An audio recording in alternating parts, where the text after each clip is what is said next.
What's going on YouTube? It's Gadgets Boy. Welcome to another video. Today we're going to be taking a look at the Huawei MateBook D 2020. It's got this aluminium finish. It looks like a good laptop and it's got all the bells and whistles for this to be a really good everyday laptop for office work. Whether you're a coder, you want to learn how to code, you can do that on here. Maybe you edit photos, casual photo editing and video editing, you can do that on here as well. I've even tried and pushed it to the limits and played Forza or Ryzen on here as well, and it worked really well, but on the low settings. But without further ado, let's go through what this is all about, the specifications, and give you some reviews, some views on what I've learned from using this so far.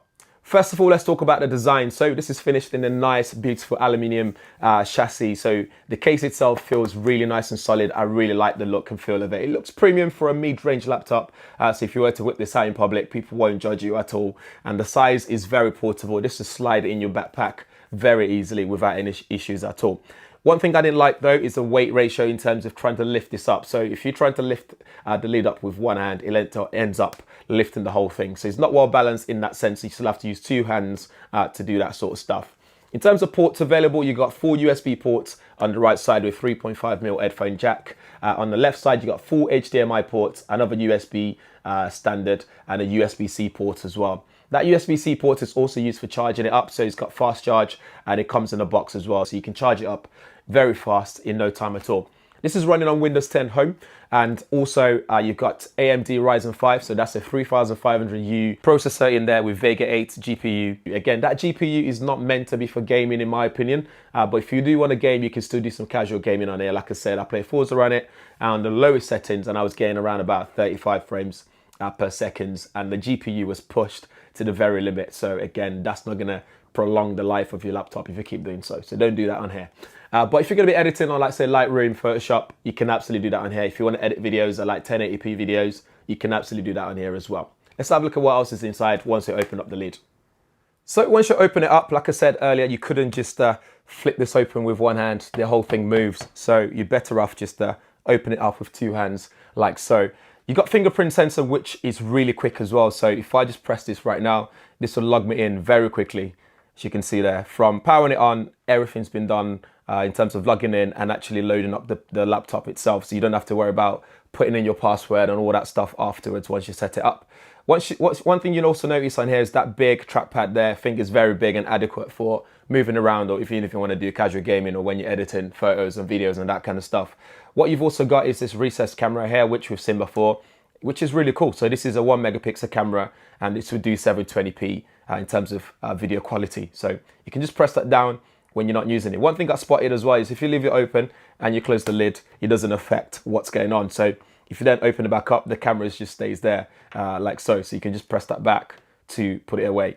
One thing you notice on this side as well is something called Huawei Share, which also supports a multi collaboration feature now as well. So if you have a Huawei device like the Mate 30 Pro, where it's got UMUI 10 or above, you'll be able to tap it on there and you'll be able to run a virtual phone on the side as well. So you'll be able to do a bit more multitasking if you ask me. So let me show you guys. So in my hand is the Mate 30, Huawei Mate 30 Pro here. So what you can do is if I swipe down and turn on Huawei Share, which is already on an NFC and all that stuff, and all I need to do is tap on this side of the laptop and then I'll click connect on the phone itself. As you can see there, click connect, and here I just have to allow it and I can take the phone away. I can put the phone to the side and there's a virtual phone. So this phone is now running on the side and I can do everything I can do on the device itself. I can do it on the side here with no problem at all, which I found really cool. You can also use it to transfer files like drag and drop all the way over to the phone. Between the two devices, it just works really seamlessly, which I really like. Elsewhere, you got IPS display here, which has got this sort of like matte finishing. Again, something that I didn't like is the fact that then ends up in some sort of glare, especially when there's a massive bright light or a big bright light or sunshine around you. But regardless, this is 1920 by 1080, so a full HD display, full view display they call it, and you got that screen to body ratio of 84%. So you got tiny bezels all around it apart from the bottom where the Huawei logo is. I don't even know why that is to there since we have the recessed camera here as well. So you got brightness of up to 250 nits, which I find is more than enough for everyday use. But again, in bright sunlight situation, you might struggle with that if you ask me. Aspect ratio is 16:9, great for watching movies and everything else on the go, which is pretty cool. Editing photos on here is really easy to do, very adequate for editing photos, especially using Lightroom, which is something that I do. I wouldn't use this for editing videos myself, but if you really need to, you can do 1080p videos on Premiere and you'll be fine, no problems at all. One thing I've tried to do on here is play games, and I was getting, I was averaging about 32 frames per second, which again is very rusty and kind of like pushing the limits on this laptop, but it works if you really need to do that sort of stuff. Thanks to that Vega 8 graphics processor unit in there, GPU in there. In terms of battery life, it wasn't that good in my opinion. It could be better, but thanks to that 65 watt supercharging system there, you can plug it in and charge it back up very quickly and not have to worry about that at all. And thanks to this being a Windows system, you can connect your Xbox controller. So if you want a game on the go using your Xbox controller, you can do so as well. One thing I also didn't like is the two speakers on the bottom, which are quite loud, but unfortunately, because they're at the bottom, on the bottom, so when you place it flat on the surface, or if you use your laptop in bed like me sometimes, you find that voice just goes teeny tiny out of nowhere until you lift your laptop up and you're like, oh, that's loud now. So again, that's something that I wish they placed on the side or the front of the laptop itself. During my time with it as well, it didn't really get hot when I was using it. The only time it did is when I was gaming, playing Forza, because that's quite heavy loaded for the processor and the graphics card to process. So again, it just ends up getting hot. But thanks to that SharkFin 2.0 in there, it means that when you do things like Photoshop, typing up your stuff, watching YouTube, it hardly gets hot. It doesn't get hot at all. It just stays cool at all times.